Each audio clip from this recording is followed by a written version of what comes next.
Today, we're diving into one of the strangest and most fascinating ideas in quantum mechanics: quantum superposition.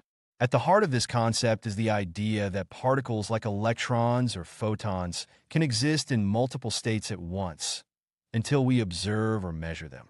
In the classical world, if you look at a coin, it's either heads or tails. But in the quantum world, a particle doesn't have a definite state until you observe it. Before that moment, it's in a superposition of all possible states at once. Imagine a coin spinning in the air. It's not heads or tails until it lands. In quantum mechanics, it's as if the coin is both heads and tails at the same time, right up until you look at it. This is the idea of quantum superposition. It's not just a theoretical idea. It's been observed in countless experiments, including those involving particles of light, electrons, and even larger molecules. Superposition is key to the behavior of particles at the quantum level and is at the foundation of quantum computing. Now, to explain how bizarre this is, we have Erwin Schrödinger's famous thought experiment, Schrödinger's cat. This is where quantum superposition takes on a life of its own. Imagine a sealed box. Inside the box, there's a cat, a vial of poison, a Geiger counter, and a tiny bit of radioactive material. The radioactive material has a 50% chance of decaying and triggering the Geiger counter, which would break the vial and release the poison, killing the cat. But it also has a 50% chance of doing nothing, leaving the cat alive. Here's the catch. Until we open the box and observe what happened, the cat exists in a superposition of both alive and dead states at the same time. It's only when we open the box and observe the cat that its state becomes definite, either alive or dead. This thought experiment wasn't meant to be taken literally, but Schrödinger used it to highlight the strange and counterintuitive nature of quantum superposition. It showed that at the quantum level, the act of observation plays a crucial role in determining the state of a system.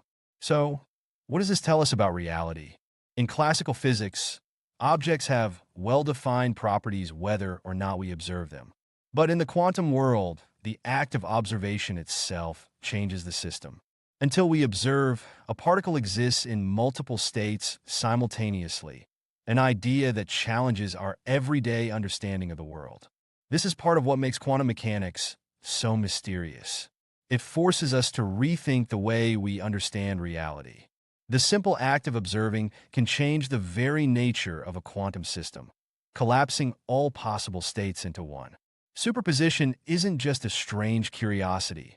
It's the reason we're developing technologies like quantum computers. In classical computers, data is stored as bits that are either 0 or 1. But in quantum computers, data is stored in qubits, which can be in a superposition of both 0 and 1 at the same time. This allows quantum computers to process complex problems much faster than classical ones. Superposition also has applications in quantum cryptography, making communication far more secure. Any attempt to eavesdrop on a quantum communication would disturb the system, making the intrusion detectable. But wait, there's more. Superposition is just one part of the quantum puzzle. In our next video, we'll tackle quantum entanglement, where two particles can be instantaneously connected no matter how far apart they are. It's so strange that Einstein himself called it spooky action at a distance. Stay tuned as we continue to unravel the mysteries of the quantum world.